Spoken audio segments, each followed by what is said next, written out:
Old man Woody likes the crooked cock. We should talk about the clock kid. Ah, yeah, Ahmed Muhammad, right? That's the kid Muhammad. Now I will say this about the Arab people. It seems like is it us too? Is it all people? Do we all have these names that repeat? Like we're not all named John Smith. I don't know any John Smiths. How many like Wins do you? If they're Vietnamese, it's like they're all named Win. Like 60% of them are, and like Spanish names seem or Mexican names seem like there's tons of really common ones. Yeah. Here is Ahmed Muhammad. Like I hear that name constantly, so it's really easy to never forget this poor child's name. I was interested in this story when I first saw it. I followed it from the beginning to the end. Can I lay it out there? Please. Oh. So apparently this kid, he's 14 years old. He's a Muslim student in Texas. Is it? I want to say it's the Sudan that he's from, and that I do know for a fact that his father regularly returns home to the home country to run for president. They seem like that's the thing. Yeah, they seem like very nice people. But here's what happened. He goes to school and he's got a homemade digital clock. He assembled components in this little briefcase thing, and it's a digital clock. And I looked at it and immediately said, that's a digital clock. There's no explosive material. A digital clock in a briefcase? This sounds very much like the bomb from Search and Destroy. That's true. Minus the big bricks of plastic explosion. Okay. Like what he had at best was a timer. You know, he had a digital clock. It was clear. Like you can look at the components, and I'm no electrical engineer, but I can identify two of them, and I know that third one probably is a capacitor of some kind. Like it does it's basic look shit. A little sketchy when it's turned off, and there's that red plate up there, and it's like, what's behind that plate? And so I can understand them wanting to look at it and sift through. Yeah, sure. Definitely want to look at what you've got there, Ahmed. But once I looked at it for literally like 40 seconds, I'd be like, this is really cool, man. Did you do this from a kit? Did you buy these components separately? Did you disassemble and reassemble? How'd you do this? You're a smart little kid. Move on about your day. Instead, the faculty freaked out, called law enforcement. Law enforcement treated this kid like he was a junior terrorist. I'm reading some reports where they're quoting the section codes of the law book, and they're saying that his rights were trampled upon. But regardless of that, I could tell just from him repeating what the officer said to him, and from some of the other stuff that was out there, like the way they were speaking to this kid, they were treating him like he was a junior terrorist. They were being really accusatory. They were accusing him of building a bomb and asking him why he's bringing it. You know, they don't ask you, did you build a bomb? They say, why did you bring a bomb to school? That's the kind of questioning we're talking about. So they really treated him like shit. It was a while before his parents got in there and got him out of there. He's still currently suspended by the school. But here's the best part. As soon as the internet found out about this, of course, everyone rallies to this kid's side. He's got 3 million retweets or something on Obama's tweet to the kid or something like that. Obama invites him to the White House. He says something like, I'm going to paraphrase, he said something like, cool clock, why don't you bring it by the White House? And I feel like he's doing two things. One, he's taking a real jab at the law enforcement and the faculty down there who stirred all this shit up. He's saying, that's a cool clock you got there. Like, he's just looking at a picture of it. Cool clock. Like basically saying any rational adult would come to the same conclusion. It's a cool clock. Why don't you bring it to the White House? I feel like he's really just rubbing shit in all of those ignorant people's faces. Yeah, that's one. And then he's pandering to all hell on the back of an easy, roller coaster. Really? Is there nothing he can do? He does this shit all the time. If any president or politician did this, part of who he had over the White House the day before yesterday? He had those heroes who stopped that gunman in Paris. He's always inviting people over who have done cool things in the world and the community, and he's always doing that sort of thing. Whether that's pandering or not. You better tweet me and say cool stable when this shit's all wrapped up. Yeah, right? Cool stable. Want to stop by the White House and go to space camp? So then, world-famous astronaut Chris Hadfield tweets the kid and gives him some ticket to some magical space camp. NASA's tweeting at him. MIT and Harvard are. They all want him to. They're not giving him a scholarship or anything. They're like, come here. We want to treat you. How old is he? Whatever we have. Is he 14? Yeah, 14. We should totally tweet him and be like, hey, cool clock. Why don't you come over to my house and check out the auto blow? You could be a PKA guest. That's a tweet for you. That definitely is for you. That'll fit right in. But I liked this a lot. I have two thoughts. I don't know which is funnier. One, what if this kid's a real dumb, right? Like, what if this kid just like connected some wires together and like the clock doesn't even work? He got in a bunch of shit. He just gnawed out a hole with his teeth in the briefcase and stuck a clock in it. Now, an accidental. Maybe his parents put it together for him. I had my parents helped me build my solar oven in the 3rd grade. I was fucking 8. Like, what were you gonna do? You got to help me. So, like, I'm sure his parents helped with his digital clock, right? Like, what if he's a real dumb though, and now he's got to go to MIT, he's got to go to Harvard, he's got to go to fucking NASA, then he's got to go to the White House, and he's got to keep up the lie of being really smart.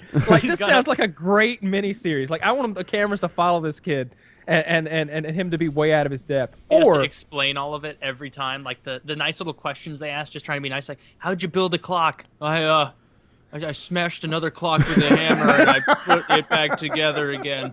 It's like, oh, what? Like, this isn't what we thought. Well, Papa, he started by disassembling our clock. And no. Yeah. But the other thought is this. What if this is a master ISIS plan? This guy has been going back and forth to a dangerous part of the world. Maybe he's bringing instructions back. Maybe he's been programming that child since birth to carry out one mission and one mission only. Blow up the president of the United States. And that fake clock he made that looked like a bomb is actually a bomb. And he's one ingredient short. And he's going to revise one ingredient short. Yeah. And where's that ingredient held? In the Oval Office.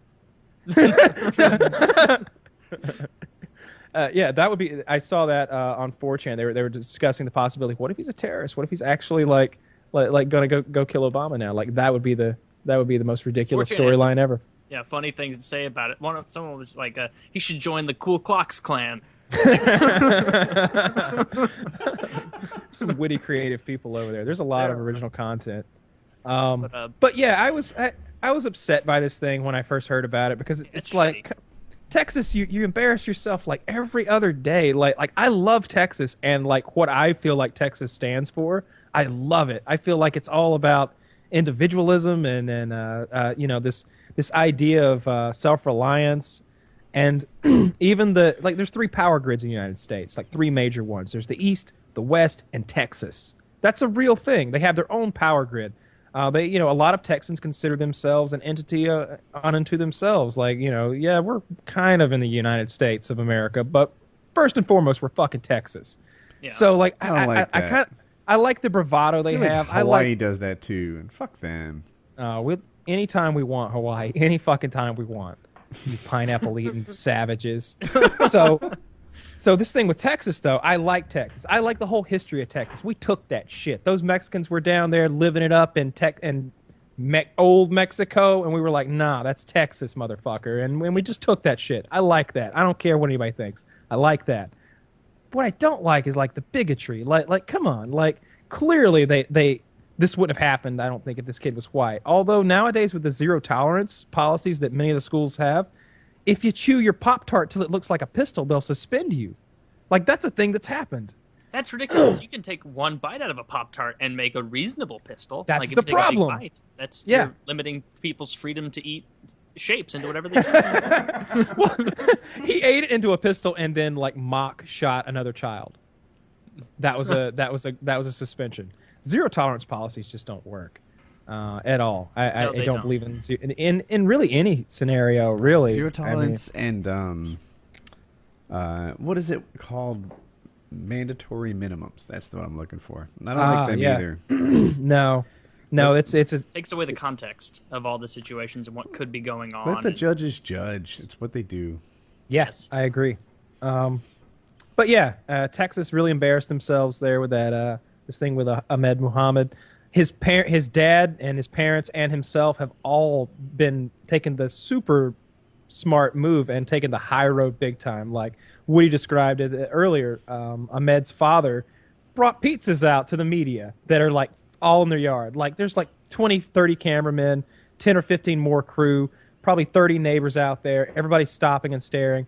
Dude comes outside with pizzas for everybody. Like that's a big league move. That's smart. Like you could have came out there like Britney Spears and like beat them up with an umbrella and made yourself look like a piece of shit or a piece of trash, but instead really took the high road, and they look They look great. So when that sleeper cell activates and the White House explodes next week, you'll all know why.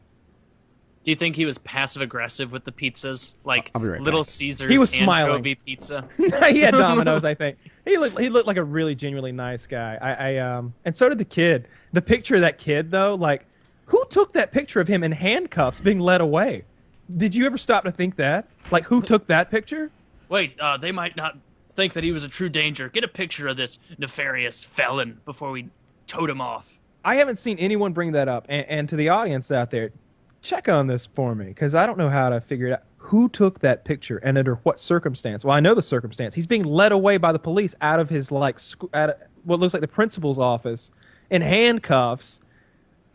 And someone snapped a picture. And you can see the look on the kid's face says what I think. It's like, why? What are you doing? Like, is my day not bad enough? Like, I just got arrested for bringing my clock to school, and you're taking a snapshot.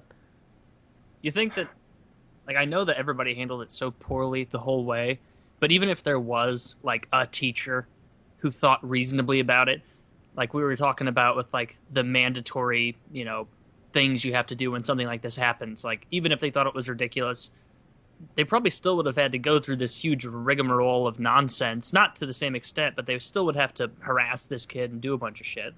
I would think. know. Like, if they could do it with Pop-Tarts and making guns with your hands. And... Those are, like, crazy instances of that stuff happening. And I feel like I would hope that the most common scenario, and I guess it is because this shit isn't rampant, is that there's, like, some people have common sense, and they can look at what was in that briefcase and tell that there aren't any explosives in there, that you've just got electrical components. You've got, like, and I'm not an electrical engineer again, but it looks like there's like a capacitor thing there, a battery, some wiring, a digital display, a circuit board. Like, which part explodes? Which part goes bang? And what's the purpose of the other parts? Like, just stop for a second, think rationally before you dial 911.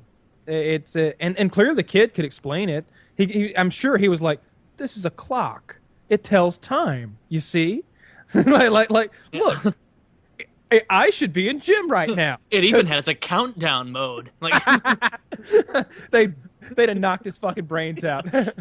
Yeah, I bet they wouldn't let him touch it. I bet it was one of those. I bet he was like, if you just let me touch it, stay down. like the LED changes colors. Shut the fuck up. Yeah. Bet you thought you was gonna go jihad on us, didn't you, boy? Tell you what time it is. It's ass whooping time, Ahmed. What's your name? Ahmed Muhammad? Well, that's already 2 strikes, and this looks like 3. Like, You some kind of a shake or something? yeah. Yeah, it is. I do wonder that. Like, the name thing you were talking about. Yeah. Like, are we just as unoriginal with our names? I don't think so. Like, because, like, our 3 names here, like I know all of our names aren't exactly public, but like our 3 names, and think about like Chiz's name. Like, all of our names are very different. They sound different. Some of our names are very short, as in, like, you know, there aren't very many syllables. Some of them are long, like Matt Woodworth is a long name. It seems like we have a lot more, even amongst the really common names, like Smith or Thompson. I don't know what the most common ones are. I think those are 2. Johnson, I don't know. But you don't go around and 1 in 4 people you meet is like, oh, this is Eric Thompson. That's John Thompson. Steve Thompson, heck, come on over. I'm introducing the whole gang to you guys. And then there's the 5 Smiths, we call them. Like, it seems the like Smithies. Yeah, that's how it is though with them. It's like, hi, I'm Muhammad, and this is Muhammad and Muhammad and Muhammad, and that's Mo. Call him Mo for short. His name's Muhammad too, though. Like, all seems of like them. they roll dice for their names, and it's like Muhammad is on 5 sides, and then Ahmed is on 1. And so it's like, oh, this guy, you're going to stand out in class. Like, I feel like if we sat down and, like, wrote down the most popular, the 8 or 9 Arabic names we can think sure, of, we just don't know enough, and, like, shook them together, we would start pulling ones that were from, Osama bin Laden. Yeah. That's, well, hell, there's only 5. Yeah. There's only so many possibilities it could be. Saddam Hussein. Told you again. Yeah. I think it's mean, just because there's so much tradition behind it. Is like there's no need for them to name somebody, you know, Tim or something. It's like that doesn't have any historical significance. And it's because it's okay for them to name someone Muhammad, like their prophet. Like, nobody names their kid Jesus here. If that were acceptable, I bet there would be. The Mexicans do. I'm saying Jesus? yes. Okay, you're right. With Mexican people, like Jesus, but if Yeah, like they there were have white no people shame. walking around with Jesus, and that were acceptable, I bet there'd be a lot of Jesuses out there. I think if you have especially- long hair, you should have at least one outfit that you wear frequently that is a Jesus outfit, like a robe, a staff, and just, Everyone with long hair has to walk around looking like a vagabond maniac. just the every so- guys. Yeah. I think you should do a Jesus day once a week. Women I like have a Virgin Mary Day. I ended on that note. I love the That was the wordplay. best Very shit nice. I've ever heard.